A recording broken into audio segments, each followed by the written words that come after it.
Hi, I'm Dr. Brenna Hicks, founder of the Kid Counselor and Play Therapy Parenting.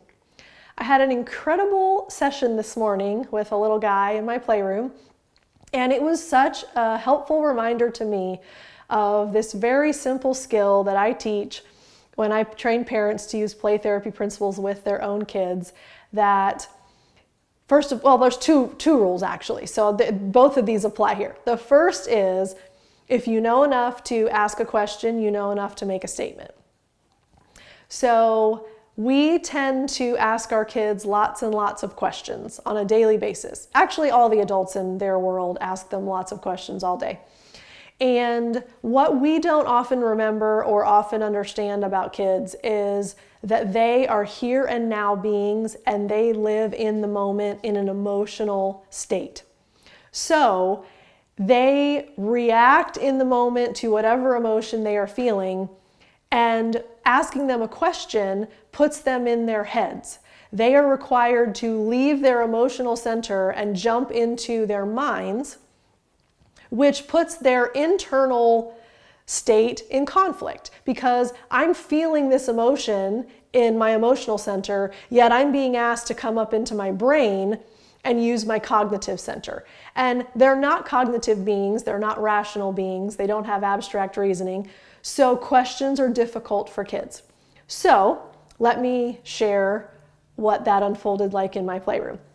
Working with my little 5-year-old this morning, and Mom said to him, "Do you want to tell Miss Brenna about your weekend?" And he didn't really acknowledge her, walked into my playroom and sat down. And I said, "Mom wanted you to tell me about your weekend." Nothing.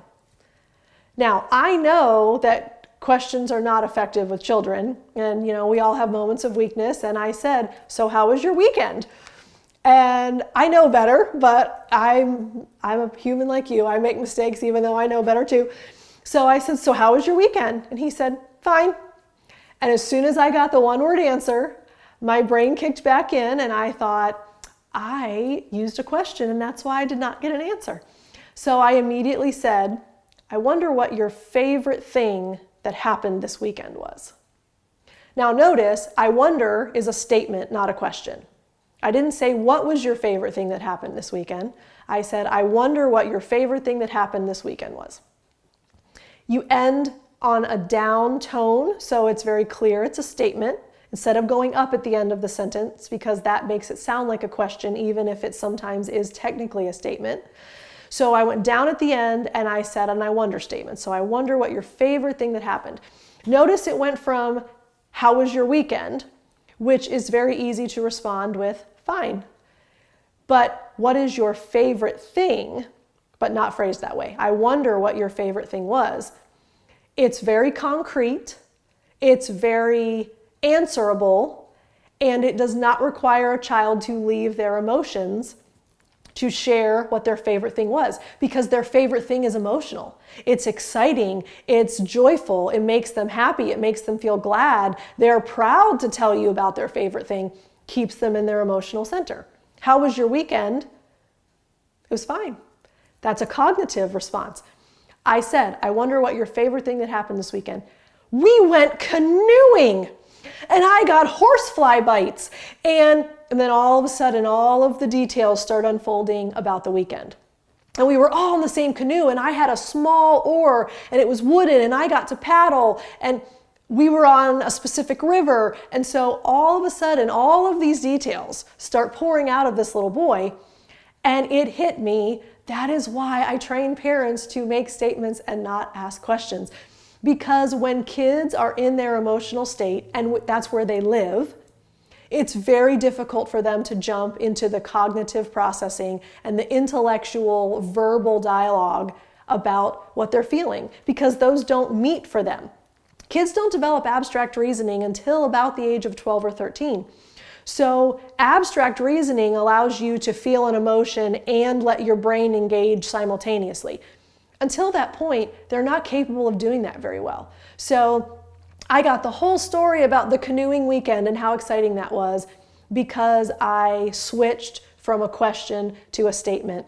And that allowed the dialogue to flow, and that allowed all of those emotions to come spilling out. Yet, had I just said, "How was your weekend?" and he said, "Fine," and I moved on because my perception is he doesn't want to talk about it. Often we do that as adults. When we get a one-word answer, our perception is, "Oh, they don't want to talk about it," and we move on. That couldn't have been further from the truth. He was dying to tell me about his canoeing. I just didn't phrase it in a way that allowed him to do that.